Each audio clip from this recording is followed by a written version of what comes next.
Bonjour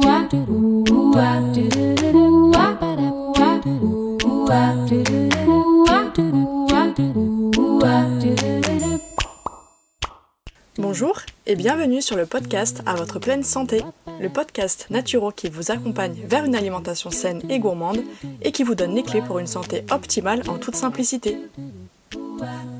Je m'appelle Marina et je suis naturopathe. Suite à des soucis de santé non résolus par la médecine classique, je me suis intéressée aux médecines traditionnelles naturelles. Grâce à mes apprentissages et expériences personnelles, j'ai enfin eu les réponses à mes questions. Aujourd'hui, je souhaite donc partager mes connaissances pour aider les personnes qui se sentent perdues face à leur santé ou leur alimentation. Ma mission à travers ce podcast sera de vous aider à manger mieux sans frustration grâce à mes conseils, mais je vous aiderai également à comprendre les besoins de votre corps pour mieux le chouchouter. Préparez-vous à améliorer enfin votre hygiène de vie, car la pleine santé se trouve entre vos mains. Avant de commencer, je voulais vous partager l'avis du jour qui a été laissé par Keisha Joyce et qui nous dit tout simplement « Génial ! Super podcast, le contenu est clair, accessible à tous, intéressant et très agréable à écouter. J'ai déjà hâte d'être à mardi prochain pour un nouvel épisode.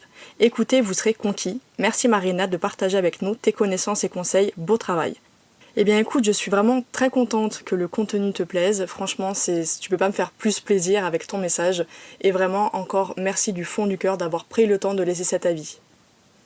Dans ce 4e épisode, je voulais partager avec vous les 2 piliers fondamentaux pour une pleine santé qui s'appliquent aussi bien sur le plan physique que mental et émotionnel. Ça peut paraître simple d'un point de vue théorique, mais dès qu'on passe à la pratique, les choses ont tendance à se corser parce que peu de personnes prennent vraiment le temps de les appliquer. Mais une fois que vous aurez appris et compris l'importance de ces 2 piliers, je suis certaine que vous y accorderez plus d'attention désormais. Sachez que vous retrouverez toutes les notes de cet épisode directement dans la description. Alors le premier pilier, ça va être tout simplement de se nourrir suffisamment.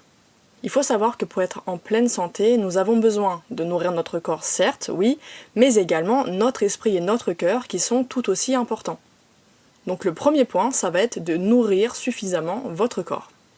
Votre corps a besoin de recevoir des nutriments pour bien fonctionner, comme je vous l'avais déjà expliqué dans le 2e épisode.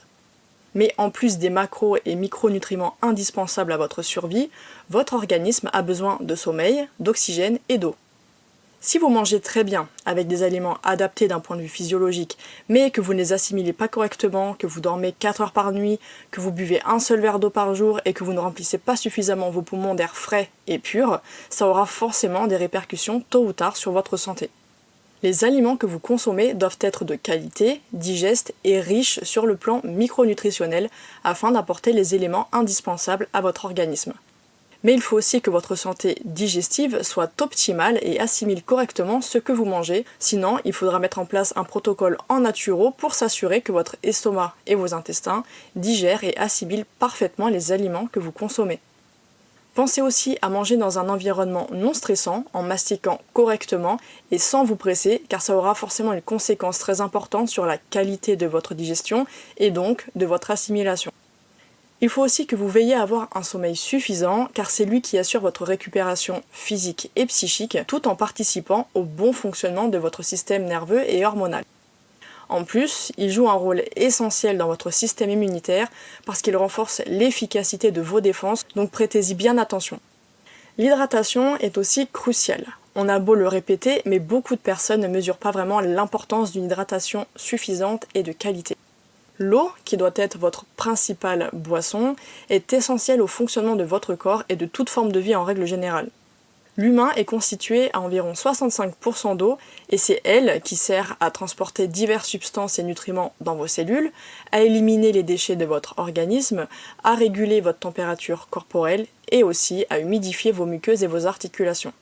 Pour qu'elle soit de qualité et qu'elle puisse remplir correctement ces différentes fonctions, l'eau doit être peu chargée en minéraux car ils ne seront pas assimilés et peuvent finir par surcharger vos reins inutilement.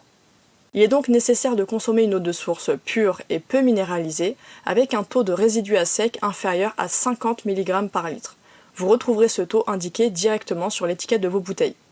Alors concernant l'eau du robinet, elle doit impérativement être filtrée correctement avec des systèmes réellement efficaces, puis dynamisée pour qu'elle retrouve son aspect vivant. Et oui, attention vraiment à la consommation d'eau du robinet parce qu'elle contient beaucoup de polluants, de chlore pour éradiquer les bactéries notamment, mais aussi des résidus de médicaments, des hormones, des pesticides et enfin du calcaire plus ou moins concentré selon les régions. Donc pour une solution qui soit plus écologique, vous avez le filtre Berkey, donc B-E-R-K-E-Y, qui fait parfaitement l'affaire et que je compte adopter très prochainement. Alors je vous le dis, ce n'est pas du tout un partenariat, mais je pense que je vais avoir des questions là-dessus, donc je préfère anticiper dès maintenant. Enfin, pour bien oxygéner votre corps, pratiquez une activité physique et des exercices de respiration profonde, en plein air et à distance de la pollution si possible. Sinon, à défaut, avec les fenêtres ouvertes afin d'apporter un air nouveau et frais à vos poumons. Le deuxième point, ça va être de nourrir votre cœur. Alors votre cœur, il a tout autant besoin d'attention que votre corps et votre esprit. Le souci, c'est qu'en général, les symptômes d'un cœur ignoré se déclenchent assez tardivement. C'est d'ailleurs pourquoi beaucoup de personnes vont faire un travail sur leurs blessures du passé, arrivées à un certain âge et non pas avant.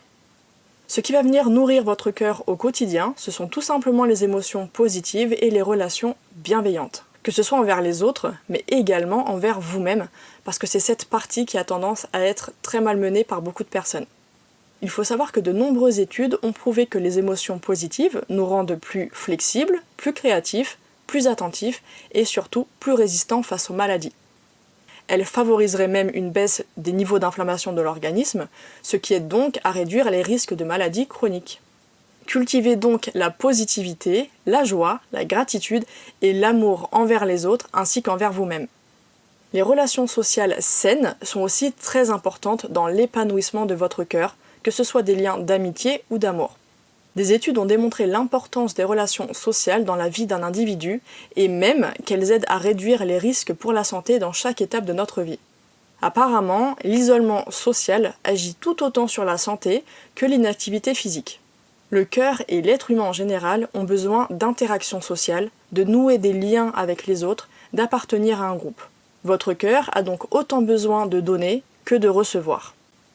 Le dernier point, ça va être évidemment de venir nourrir votre esprit. Pour prendre soin de votre esprit et de votre mental, rien de mieux que le divertissement, le plaisir, les vacances et surtout le lien avec la nature.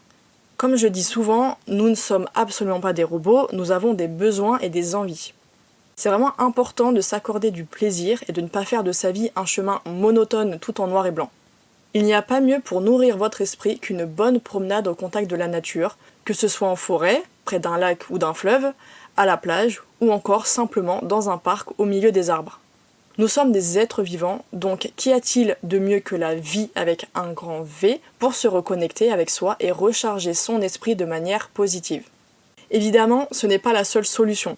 Vous pouvez tout simplement passer du temps entre amis, faire des activités qui vous plaisent vraiment, comme une expo, la visite d'un musée, jardiner avec vos enfants, lire un bon roman, cuisiner votre dîner favori. Bref, divertissez-vous en évitant quand même les appareils électroniques qui sont suffisamment présents dans votre travail ou dans votre vie en général et qui polluent votre esprit plutôt que de le nourrir sainement. Et bien évidemment, prenez des vacances ou partez en week-end même si c'est à quelques minutes de chez vous. Votre esprit a absolument besoin de se ressourcer en se reposant et en étant totalement déconnecté du quotidien. Privilégiez les vacances à la mer, à la montagne ou à la campagne si c'est possible, plutôt que dans les grandes villes pour un repos optimal et une parfaite reconnexion à la nature. Dans tous les cas, pensez à accorder à votre esprit une pause dans le train de vie bien rythmé de votre quotidien.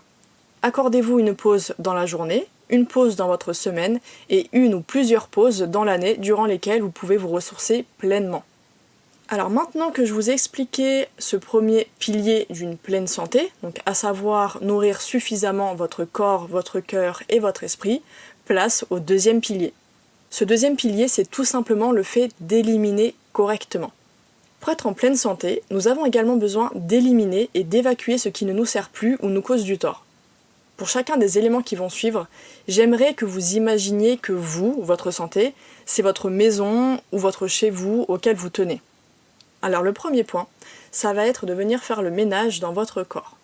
Je suis certaine que si vous voyez votre poubelle se remplir, vous irez la jeter avant qu'elle ne déborde ou dégage une odeur nauséabonde dans votre intérieur. Alors faites de même avec votre corps qui se retrouve trop souvent surchargé de toxines et toxiques à cause du mode de vie actuel. Stress chronique, manque de repos, alimentation inadaptée à vos besoins, sédentarité, etc. Ça finit par provoquer un encrassement dans votre organisme, ce qui causera des symptômes plus ou moins rapidement. C'est pourquoi il est vraiment important de s'assurer que les déchets présents dans votre corps puissent être bien éliminés avant qu'ils ne se retrouvent submergés et ne puissent plus fonctionner correctement. Que ce soit à travers une alimentation plus saine, un sommeil et une activité physique suffisants, un environnement plus apaisant, une sollicitation douce des organes en charge d'évacuer les déchets, il faudra absolument faciliter le nettoyage de votre corps. Si ça vous intéresse, je vous ferai un épisode consacré à ce fameux nettoyage, plus communément appelée détox, car il y a beaucoup trop d'erreurs répandues sur cette pratique qui peuvent la rendre inutile, voire même dangereuse dans certains cas. Le deuxième point important, ça va être de faire le ménage dans votre cœur. La décoration de votre intérieur exprime votre personnalité. Il y a peut-être des objets que vous aimiez avant, ou qui étaient utiles à un instant T de votre vie, mais qui aujourd'hui ne vous correspondent plus. Donc vous vous en débarrassez pour que votre petit cocon reste agréable à vivre. Avec les émotions, c'est exactement la même chose. Il est important de comprendre que le fait de ressentir des émotions, qu'elles soient positives ou négatives, même si j'aime pas beaucoup cette appellation, est parfaitement normal. Le but n'est pas de devenir un maître zen du jour au lendemain, je vous rassure. Ressentir des émotions, c'est totalement sain, et même les émotions dites négatives sont importantes car elles vous apprennent à comprendre votre manière de fonctionner et ce qui ne vous convient pas. On ne va pas chercher à les éviter, mais plutôt essayer de les écouter, les accepter, puis de les laisser s'en aller, que ce soit par la parole, par l'écrit, par l'art ou toute autre forme d'extériorisation qui soit vraiment saine. En revanche, si vous les refoulez, si vous gardez en vous toutes ces émotions sans les exprimer, vous les laisserez ronger votre cœur et progressivement votre corps. Parce que oui, des émotions non exprimées peuvent provoquer des tensions très importantes au sein de vos organes et de vos muscles, ou plus précisément au niveau de vos fascias. En effet, ces derniers prennent la forme d'une délicate membrane qui recouvre les muscles et les organes et qui ont la capacité d'enfermer les émotions que vous avez vécues dans vos tissus. Donc le fait de garder vos émotions à l'intérieur peut provoquer des maladies et des symptômes, c'est ce qu'on appelle la somatisation. Un très bon exemple que je donne régulièrement à chaque fois en consultation ou autre, ça va être celui de la constipation pour une personne qui garde tout pour elle jusqu'à s'en rendre malade littéralement.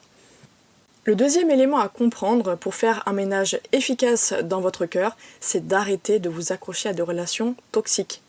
Dans votre maison, je suis sûre que vous ne laissez pas entrer n'importe qui, et pour certains même, vous avez des alarmes pour protéger votre cocon des intentions malveillantes.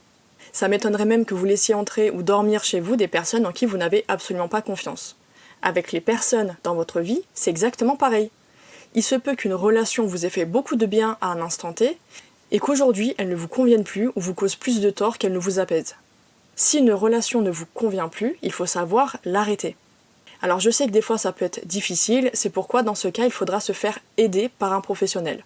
Dans tous les cas, il faut en prendre conscience et travailler progressivement dessus pour vous libérer de l'emprise de certaines personnes ou de la négativité qu'elles peuvent vous apporter en apprenant à vous protéger et à fixer vos limites. Le troisième et le dernier point très important, ça va être de faire le ménage dans votre esprit. Si vous voyez des objets s'accumuler chez vous, au point de ne plus pouvoir marcher tranquillement, ni trouver ce dont vous avez réellement besoin, je suis certaine que vous allez finir par faire un tri, tellement ça va vous agacer, et vous finirez par vous désencombrer de toutes ces choses inutiles. Alors, avec votre esprit, c'est exactement pareil, il faut apprendre à ralentir le flot de pensées envahissantes, à les laisser s'en aller sans trop vous attarder dessus, et pour ça, rien de mieux que la méditation de pleine conscience. Alors moi personnellement, j'utilise une application, alors c'est l'application Calm et il en existe plein d'autres, qui m'aide beaucoup à faire la place dans mon esprit et à laisser partir des pensées négatives, voire inutiles. Essayez aussi de limiter les bruits permanents dans votre environnement, comme ceux des appareils électroniques et des notifications par exemple, parce que votre esprit a besoin aussi de calme extérieur. Mettez donc vos appareils en silencieux, évitez de dormir avec la télé allumée et de marcher en pleine nature avec du son dans les oreilles. Apprenez à calmer l'agitation de votre mental grâce au silence et au calme. Pour résumer ce que nous venons de voir dans cet épisode, votre pleine santé repose sur le fait de vous nourrir suffisamment et d'éliminer correctement. En effet, il est primordial de nourrir votre corps grâce à une alimentation physiologique adaptée et bien assimilée par votre système digestif, mais aussi grâce à un sommeil et une hydratation suffisants, ainsi qu'avec un apport en oxygène de qualité. Quant à votre cœur, il se nourrit via les émotions positives et les relations sociales bienveillantes que vous aurez.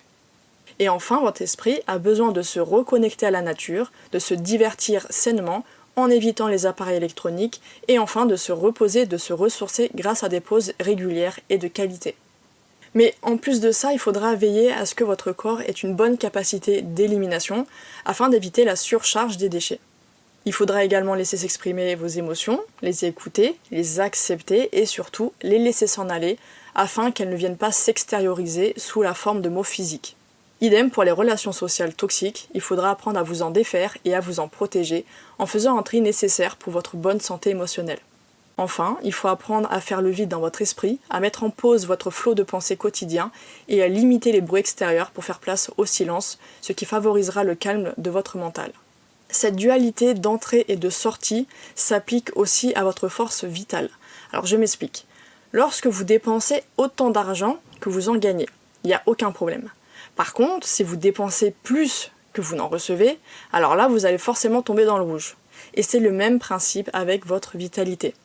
C'est pourquoi toutes les phases de stress, aussi bien positives que négatives, donc comme le travail, le sport, les chocs émotionnels, des sollicitations importantes du système immunitaire, etc., devront obligatoirement être suivies par une phase de repos adéquate et suffisante afin de ne pas perdre votre vitalité en cours de route et de finir avec un burn-out ou une maladie dégénérative qui peut être assez grave.